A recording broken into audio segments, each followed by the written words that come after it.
Bentrovati, buona serata, eccoci all'appuntamento con il nostro spazio dedicato al mondo dello sport attraverso la nostra e vostra web tv www.venetoglobe.com. Vi ricordo anche che in digitale terrestre ci potete vedere ogni sera intorno alle 19:40, nella seconda parte della serata e nella primissima parte della mattinata poi, per quanto riguarda il canale 95 rispondente a Caffè TV 24, l'emittente del Nord Italia, digitale terrestre, quindi Caffè TV 24.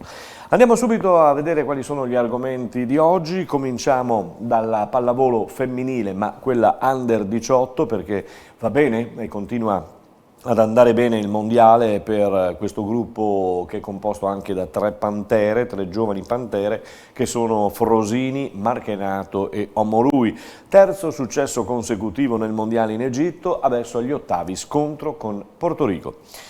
Giovedì parte invece l'Europeo di volley maschile, 24 squadre partecipanti, si giocherà in 4 paesi diversi, la stessa formula del femminile che ha fatto arrabbiare qualcuno, soprattutto le squadre più forti, insomma, che hanno dovuto correre attraverso prima la Slovacchia e la Repubblica Ceca e poi la Turchia. Giocherà l'Italia in 4 paesi diversi, vi dicevo, giocherà a Montpellier per iniziare contro Bulgaria, Grecia, Portogallo, Romania e Francia. L'Italia inizia proprio affrontando il Portogallo. Calcio con l'Under 21, dopo la nazionale maggiore tocca all'Under 21 andare in campo oggi contro Lussemburgo. La Serie A invece è pronta a riprendere dopo la pausa della nazionale. Sabato 14 Fiorentina-Juventus è il match, diciamo, più importante, più atteso. Napoli-Sampdoria, ci sono da verificare le condizioni di salute della formazione napoletana e soprattutto le condizioni di salute societaria della Sampdoria, e poi spicca in serata Inter-Udinese. Nella Serie B, le Venete, dopo la sosta per la nazionale, si torna con l'anticipo il 13 tra Pordenone e Spezia, mentre sabato Cittadella-Trapani con l'imperativo per la squadra di Venturato di tornare nuovamente al successo, scusatemi, e poi il derby veneto Venezia-Chievo. Andiamo in Serie C, dove ieri ha chiuso la giornata Modena-Padova con la vittoria dei Patavini per 1-0 e il Padova va già in fuga. Anche quest'anno il nostro campionato di riferimento sarà quello di eccellenza e allora vediamo com'è andata la prima giornata nel girone B. I risultati non sono stati di sorpresa. San Donà, che pur faticando ha vinto 3-2 in casa dell'Istrana, lì a Piave Liventina si sono spartite la posta 1-1, poi il Porto Mansuà invece ha dilagato con 6-2 con l'Union Pro. L'Union QDP ha battuto la Robeganese per 1-0, San Giorgio di Libano ha perduto in casa dalla corazzata Portogruaro per 2-1 e poi pareggio nell'altra sfida derby trevigiana, Vittorio Veneto e Clisse Carini Pievigina 1-1. Vi dicevo di Union QDP Robeganese e allora andiamo a Moriago della Battaglia, dove ci aspetta il tecnico degli ospiti della Robeganese, Alessandro Tamai. Mister, è uscito questo 1-0 per l'Union QDP, certamente non sarà contento, insomma magari si vuole sempre iniziare nel migliore dei modi, no? Cosa non ha funzionato?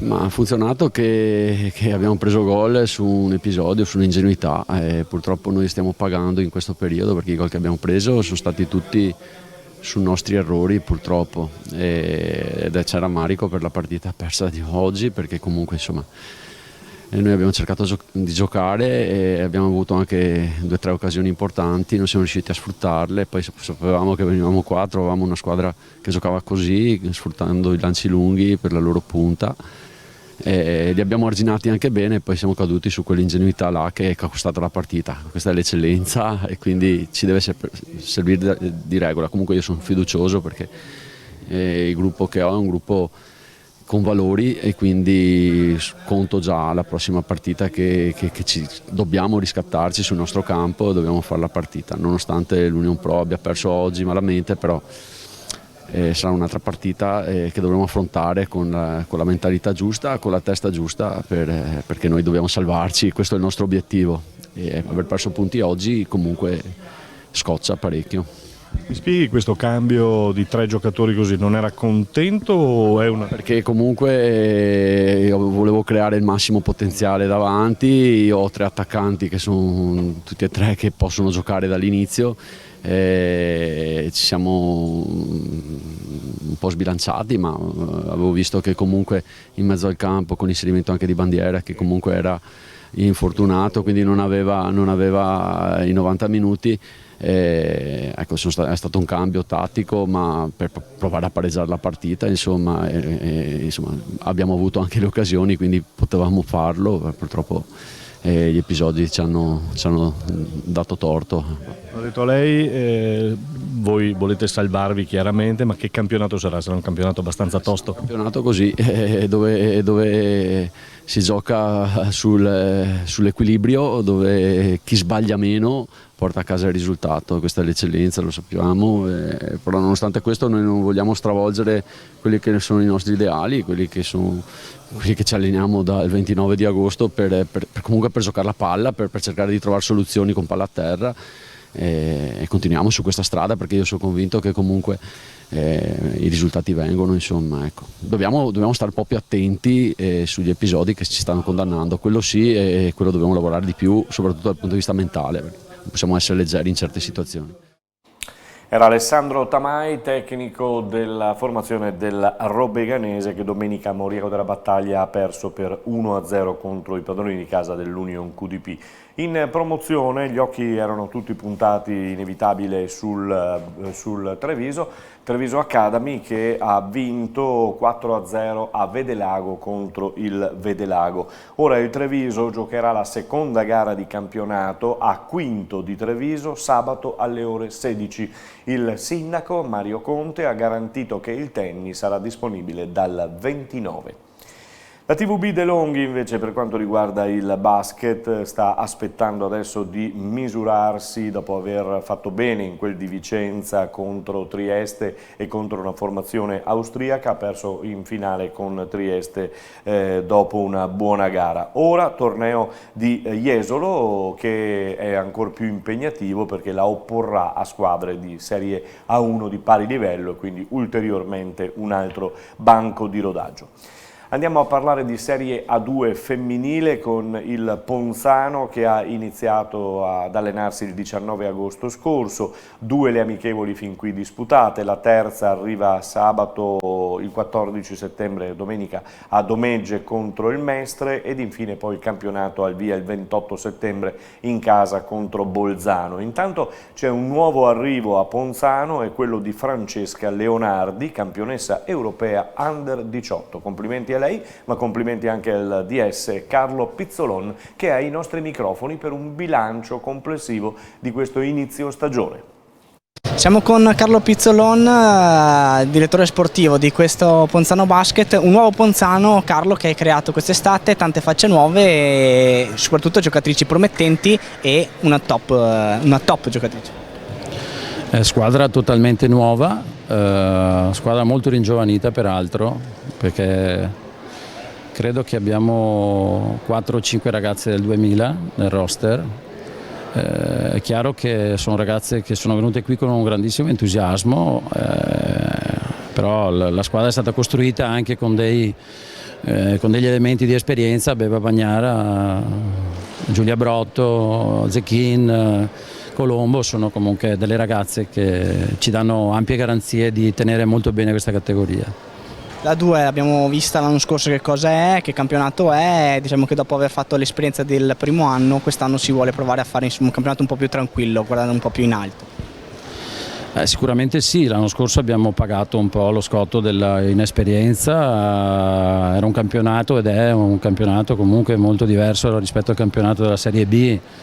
È un campionato molto più difficile, dove trovi delle corazzate, trovi delle giocatrici che sono delle professioniste, roster che sono costruiti in modo scientifico, quindi è un altro campionato totalmente. Quindi quali sono gli obiettivi di questa stagione per il Ponzano, che adesso ha iniziato proprio con oggi la sua pre-season e ne avrà insomma per un altro mesetto prima dell'esordio a fine settembre contro Bolzano? Beh, gli obiettivi sono di riuscire a creare uno spirito di squadra e un gioco di squadra, perché è una squadra tutta nuova. Speriamo di riuscire a farlo già da subito, dalla prima di campionato. Gli obiettivi generali sono di fare meglio, di fare sicuramente un campionato cercando di restare fuori dalle zone pericolose, poi però il campo sarà giudice di quello che sarà il nostro valore. È un invito finale diciamo, ai ponzanesi e ai trevigiani per venire a conoscere questa realtà che si conferma la realtà di vertice della pallacanestro femminile qui nel Trevigiano, che vuole creare un progetto importante. Beh, sicuramente la squadra ha bisogno, la società ha bisogno del conforto del pubblico, del sostegno del pubblico. Già oggi, nonostante ci siano credo 40 gradi all'interno del Palacicogna, insomma, comunque vedere che la gente ha la curiosità di venire a vedere questa nuova squadra per noi è un buonissimo inizio di stagione. Chiaro che Ponzano deve diventare una roccaforte, noi vorremmo cercare di riempire sempre più possibile gli spalti perché le ragazze lo sentono.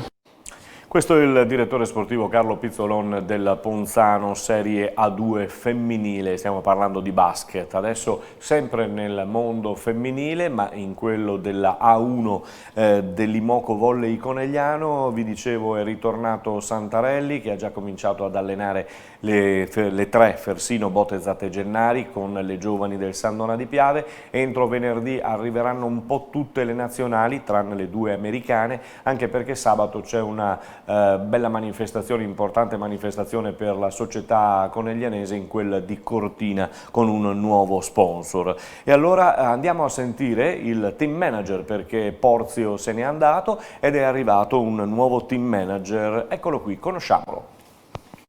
Allora è un raduno un po' particolare, tre atlete, ma prima andiamo dal nuovo team manager. Sì, un raduno un po' particolare perché 3 atlete sono qui fisicamente, poi abbiamo 11 atlete che sono impegnate con i campionati europei oppure con la nazionale americana e quindi stanno girando Europa e il mondo. Quindi partiamo con queste 3.